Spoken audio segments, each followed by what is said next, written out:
Ben Carson, the HUD secretary, planning on cutting the budget for his department, spends $31,000, yes, $31,000 on a dining room set for his office. Meanwhile, Michael Steele responds to CPAC's Ian Walters, who, of course, said Michael Steele only got the job as Republican head because he was the black guy. And clueless actress Stacey Dash is running for Congress in California. Three great stories because we love Black History Month, even though it is March, but not quite great enough for the top 10 for this week. So what stories are in the top 10? We'll talk about them in just a moment here on the weekly wrap-up show from This Is Conversation. This is for the week ending March the 3rd, 2018.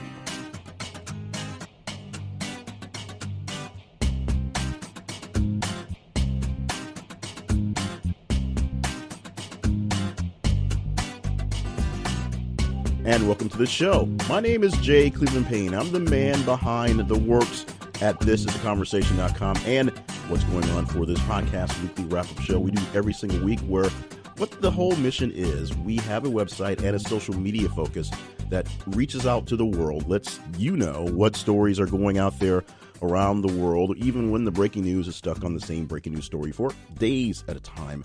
We put out links to various stories across various different outlets across the world. Actually, this podcast reaches about 20 different countries when it's downloads in the stats, at least so the stats say.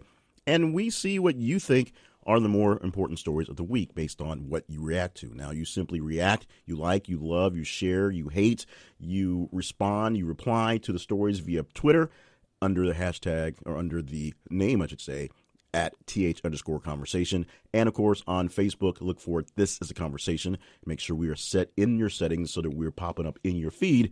We know a lot of things getting blocked these days. We want to believe that we're something kind of important to you. So thank you so much for being in the loop, or letting us be in the loop for you to make that happen.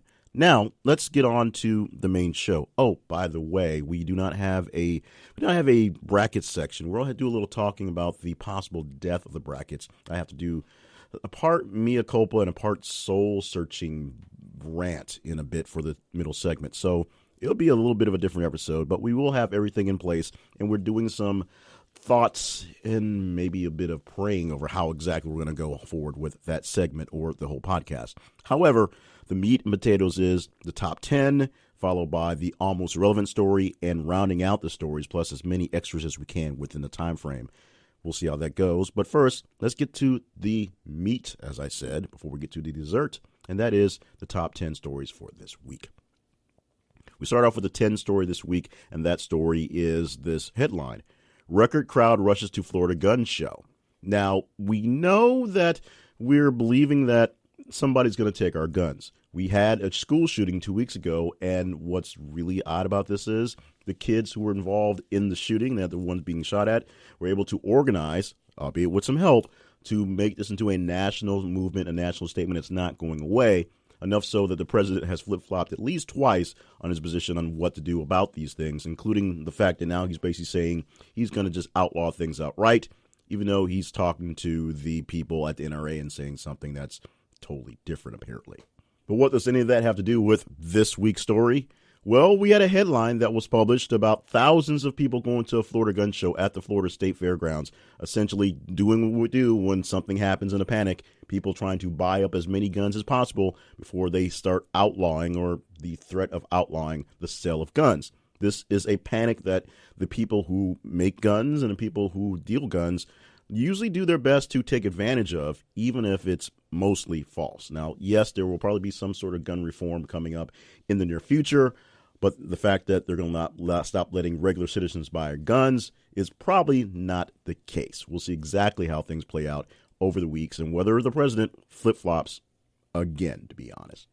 Let's move to the number 9 story this week. This one has a jump in response of 10.3% from the 8. That is, headline, Director Kevin Smith suffers massive heart attack.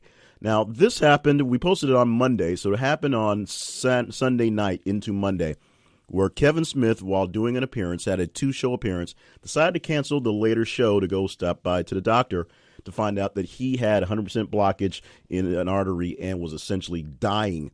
He thought the pain in his chest was just something to go look into, and it was something that needed to be dealt into immediately. And so Kevin Smith, because he says he canceled that show, essentially saved his life because he was stuck around any longer.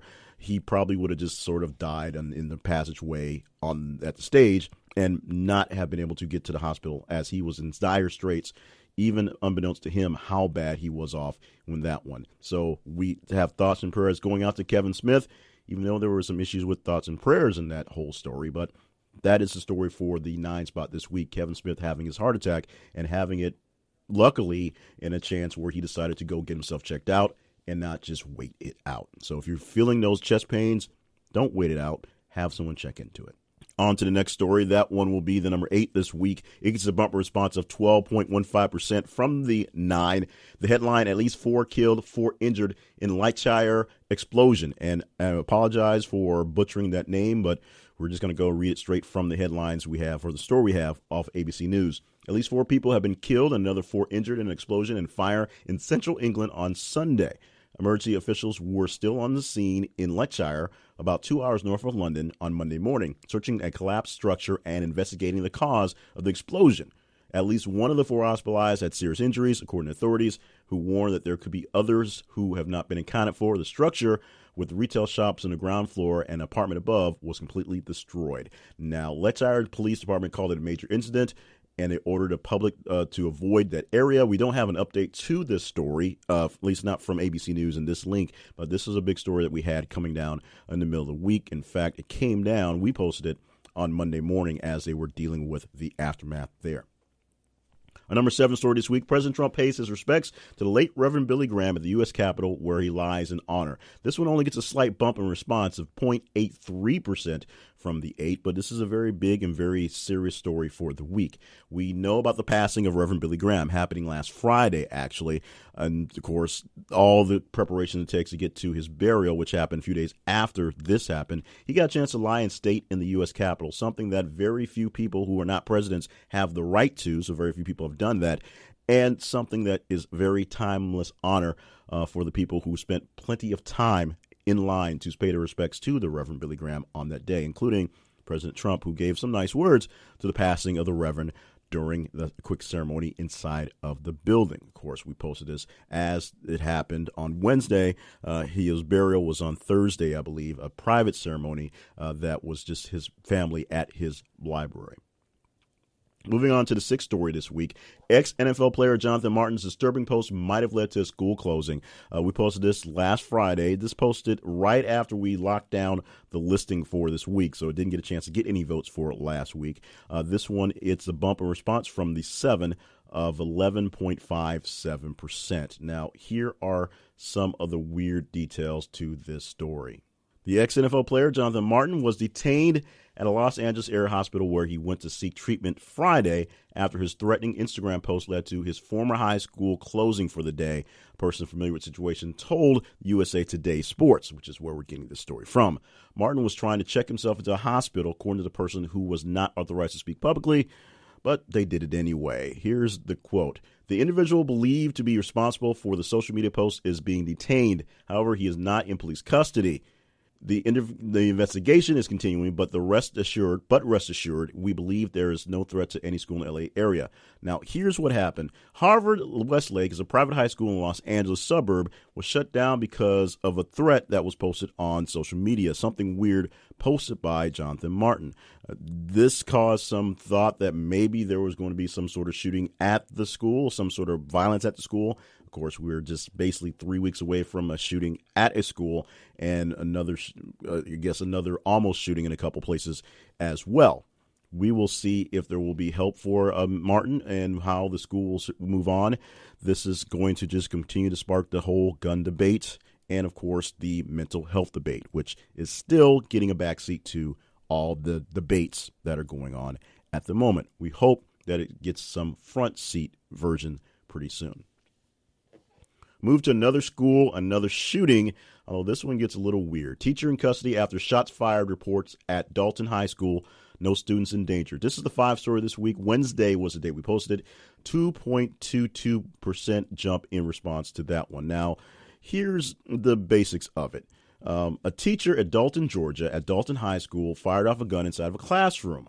There's also a video of students running from the school when they heard the gunshots, and the school district had to bus the kids to a convention center, about 2,000 of them, to get away from what was the possible threat, because that's in their plan to deal with that. Now, here's what went down. Police say that Jesse Randall Davison, 53-year-old social studies teacher and a play-by-play football announcer for the school, fired the shot during his planning period around 11 a.m. in a classroom. It was an empty classroom, and when a principal tried to put the key into the classroom while the teacher was working on his planning period, he apparently shot the gun off in a corner, which was enough to cause all the issues that one would expect. Gunshot wound didn't injure anyone. The school placed it on code red anyway. As we said, they evacuated the kids, and it was not a drill. It was a serious incident. We will see how things go down with this one. Of course, he was put in custody because of the reckless incident, and we'll see how far that one's going to go. We move on now to the number 4 story this week. Accidental drowning was the cause of Bollywood actor Sarvadi Kapoor's death on Saturday. We posted this down on Monday. This was the most tweeted story, the most response on Twitter we had this week. We're going to start doing that of the week. This story had the biggest response on Twitter. It gets a jump in response in total of 25.36%. A lot moving for that one. We'll read the story from that one because I'm not familiar with her work, but it was a very big story that we saw trending. We put it out there, and you guys did say it was good enough to put out there. Over the weekend, Sridevi died in a boating accident, and they believe that alcohol was involved, and so that's where they came up with the drowning thought, or the accidental drowning because being inebriated. She was an actress who defied all rules of acting in Bollywood. In fact, she sort of overtook the male-dominated scene and was one of the largest actors in Bollywood, being an actress as well, and was just amazing and phenomenal for the people there. In fact, so great that she was giving a state funeral that overtook the entire nation and just became a large celebration of her life, which wrapped up late in the week on Wednesday. So we are saddened for the loss and the people who loved her and her family, and of course the millions apparently who loved her, as she was cremated with full state honors in Mumbai during the week, with fans, friends, all sorts of folks paying tribute to the actress who was pretty great. We may not have heard of her here in the States, but apparently she had a very large following around the world.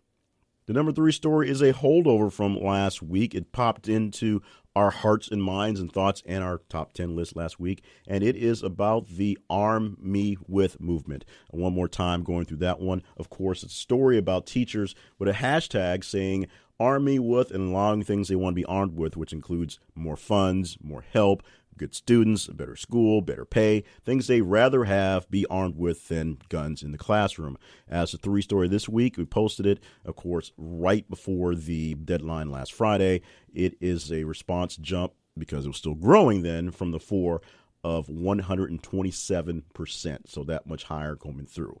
Now, on the flip side, it's essentially a basic tie with the number 2 story, just slightly above the 2 story. That is, or slightly below the 2 story. So we gave it the top honors for this week because it was brand new. This one we posted on Sunday, and it was Prince Harry and Meghan Markle being warned not to invite her fame-hungry half-sister to the wedding. Now, we here over in the States, across the pond, if you will, are all a tizzy because we about to have a princess, especially us in the African-American community. It's like Black Panthers being extended by having Meghan Markle, who is an actress, marry British royal, and we're all kind of jumping on the bandwagon. While we can't all literally jump in on the bandwagon, one person they are asking not to be brought into the bandwagon is Meghan's half-sister. Now, this story gets a little bit petty, so bear with me. We get the warning from Scott Rasmussen, who is divorced from Meghan's half-sister. Her name is Samantha Grant. Now, Samantha and Meghan apparently aren't seeing eye to eye. Samantha's got a book coming out fairly soon called The Diary of Princess Pushy's Sister. I guess she's Princess Pushy's sister. Whatever. It's a memoir about some things that she says she doesn't like about her half-sister and the blah, blah, blah, blah, blah. But the former brother-in-law is saying don't invite this chick to the nuptials on May 19th because she's just trying to get in the spotlight, and that's a pretty big spotlight for a royal wedding. Your mileage may vary on how you want to play that story in your life, but Meghan Markle's being asked by her former brother-in-law not to bring the sister half. Well, yeah, we're done with that one. Let's move on to number one story this week, and this is a pretty big one based on the grand stage we have going on right now. This week was the CPAC convention. It's a conservative convention. It's like Woodstock for conservatives, I guess. It's where most of the big conservatives' names across the nation show up to hear speeches and pat themselves on the back. Of course, this comes at a time where the NRA gets a chance to rail on the fact that they should have more guns and all the other things in the issue. Wayne LaPierre had the chance to open up CPAC on the first day and rail into the whole guns thing. Dana Loesch had a chance to say some things as well. And one person at CPAC didn't get the grand response that most people get. Usually it's a red meat fest where people just cheer on the folks on the stage. Apparently it was a bad booking for this one. We go to the actual story and the headline for this week. Conservative commentary calls out Trump on sexual harassment allegations at CPAC. This is the biggest Facebook response of the week, and it gets a jump in response from the 2/3 story of 95.69%. In fact, a jump in response from the 10 story, which was, of course, the gun shows in Florida, 694%, and from the almost irrelevant story this week at 114, 9,500%. Let's get into the story very briefly, if you will. We're going to talk about conservative political analyst and commentator Mona Charen, who's been known in the circles of commentary for conservatism for many, many years. She's a veteran of the whole movement. She's not one of the spring chickens that are popping up all over the place.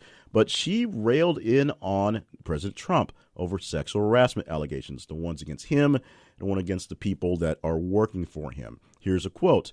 "I'm disappointed in people on our side for being hypocrites about sexual harassers and abusers of women who are in our party, who are sitting in the White House, who brag about their extramarital affairs, who brag about mistreating women, without mentioning the president's name, of course." That's how that goes. Well, that wasn't in the quote, but there you go.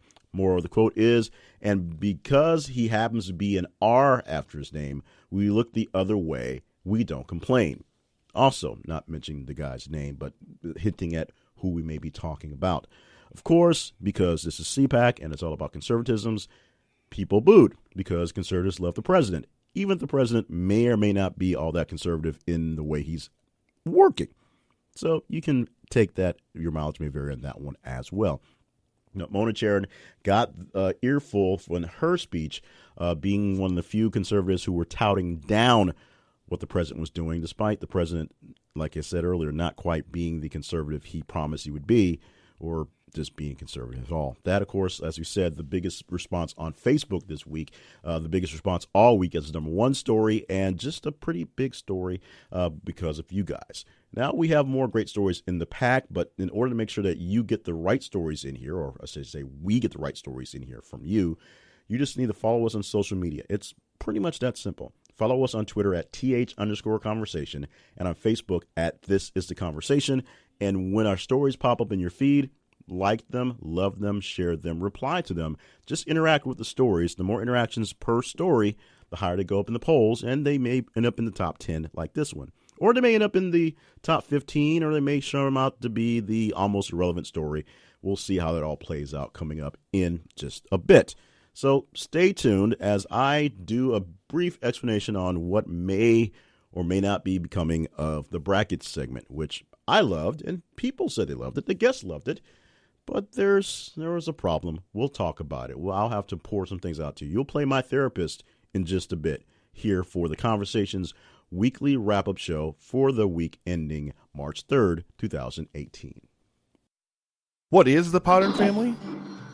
This is Turbo from the TurboCast. This is Matthew McDonough from the Passersby Podcast. Hey, this is Bro from the World of Row Podcast. This is Greg from the Sports Stands Podcast. This is Jason from the 3 Is Comedy Podcast. Hey guys, it's Rad Dad Chad, J Mills, and Lil Man from the Full of Fiber Podcast. This is Matt Pierce from the Crossover Podcast. This is Adam from Everyone Has a Podcast. We are you, podcasters coming together in a community to help one another grow. So follow us on Twitter at Podern Family and use the hashtag Podern Family in your tweets and retweet other people who do the same. Podern Family, where great podcasts come home.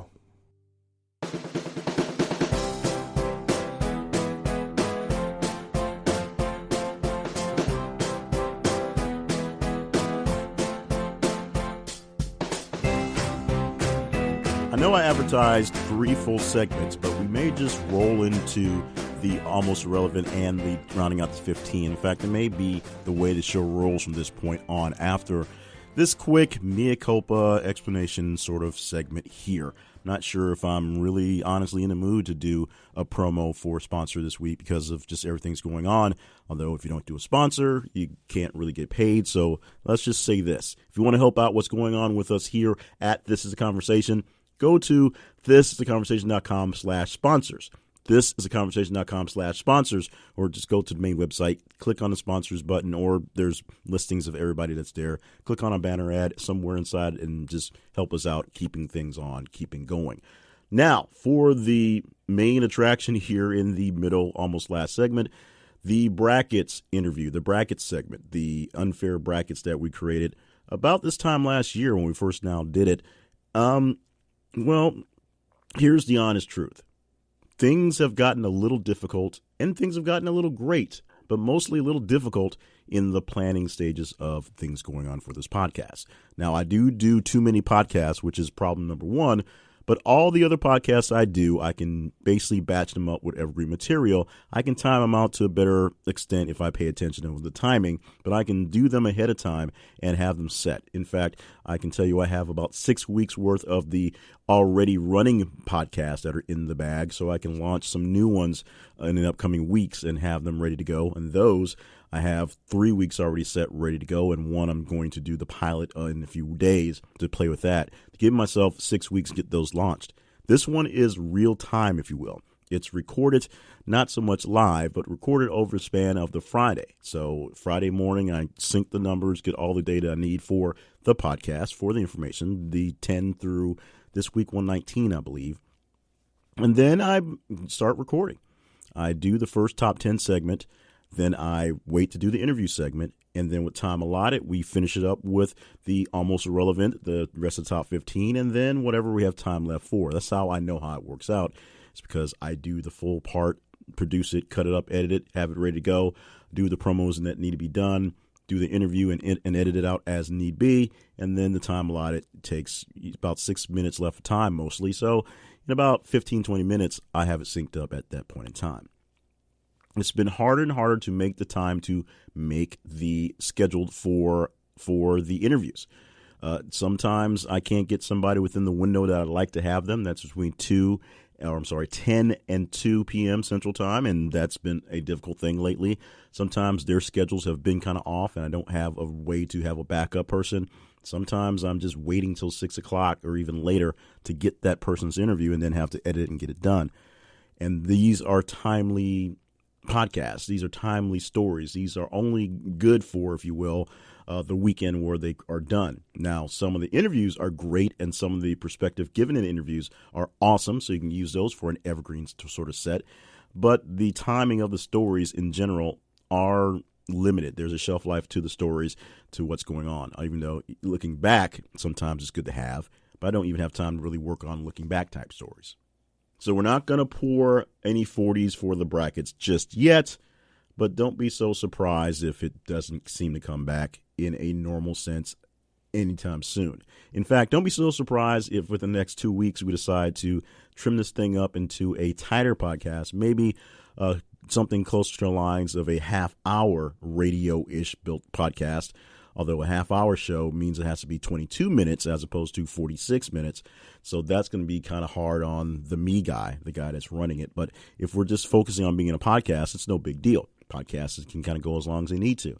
So we'll be tweaking this thing to see what needs to be done in the next couple of weeks so we can see all the big pieces that we need to. I like having 3 segments, so that's the good part of it.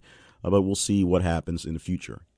Otherwise, you can help me out by just letting me know what you like or liked about the whole podcast, the whole shebang. Contact us via the website at thisisaconversation.com, or you can send me an email directly to info@J, Cleveland like the city, PAYNE.net. That's info@jclevelandpayne.net. And you can send it to jclevelandpayne@gmail.com if you want to, but I'm doing a lot better job of sticking to the business sense stuff in the business email. So it may not be getting checked all day, but it does get checked every day for important things. So info@jclevelandpayne.net is a better way to get a hold of me. One more time, info at jclevelandpayne.net. Grandmama says I need to work on slowing down sometimes. That's the biggest thing that's going on. That's another thing I'm going to miss about the interview thing. The interview gave me a chance to interact with someone in real time in those sessions without, or to the best of my ability, not having to re-edit any questions or any issues in the thing. Some have been a bit more interesting than others. But anytime I get a chance to have a real-time conversation with a person, then record it on digital, we don't do tape anymore, it helps me in my presentation. So a lot of this stuff I'm doing is for you guys because you guys are interested in the news. A lot of it is for me because it's therapeutic and it also helps me get some practice. And so the shared ability to get something out of it has been great. So share with me what you're getting out of it, what you're still getting out of it, and what you'd like to get more of, because maybe I can add more things to there. We'll still have the rankings game after the top 10. That's always going to stay there. That's an easy, simple thing since I'm already doing the top 10. We'll figure out what to do with the extra stuff, and we'll try to find some ways for some guests here or there. But I believe because of that, we'll no longer have anything close to the 46 minutes of time in the podcast. And, of course, the panic and stress of making it under 46 minutes, 45, 50 to be exact, at the end of the podcast after the interviews go kind of long and have to edit those down. So that's enough of that. I do believe we will have a third segment. So coming up after I speak about selling you something, I will speak about giving you the last bits of news stories for this upcoming week, or this past week, I should say, and talk about the upcoming week in time allotted, which will be a lot of time this week. From the weekly wrap-up show from thisisaconversation.com. Of course, this is the week ending March the 3rd, 2018.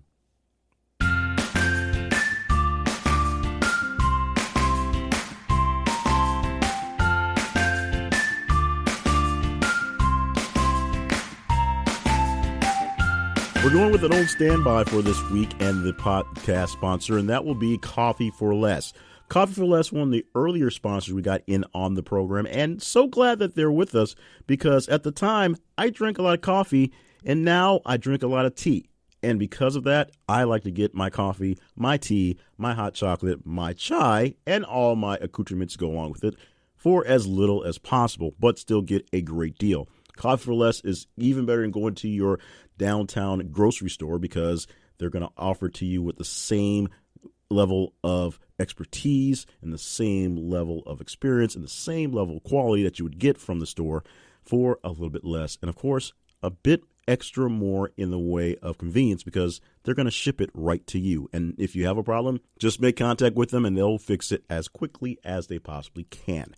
Coffee for Less is offering you coffee for less. It's simple, it's easy, and if you're a coffee, tea, cocoa drinker, and most of us drink some sort of beverage, you even have snacks as well. If you want a quality snack for your office, for your home, for your kids, for your group setting, check out Coffee for Less and check them out via our link at our website so that you get an extra special deal and we get a little something too. That's thisisaconversation.com/coffee for less. Thisisaconversation.com/coffee for less. One more time, thisisaconversation.com/coffee for less to hook up with Coffee for Less, where they will offer you coffee, tea, chais, all sorts of great things, including snacks for less.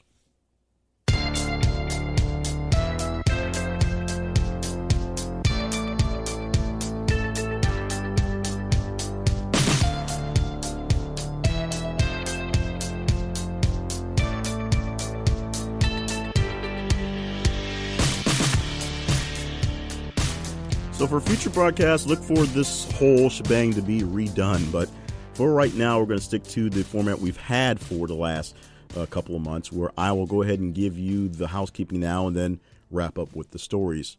We'll give you the almost irrelevant story and then rounding out the top 15, and then we'll be done for the day. Won't go quite top 20. That would be a bit longer than I think it needs to be, but we'll tell you what exactly didn't quite make into the top 10, and we'll trigger some other great feature, we hope.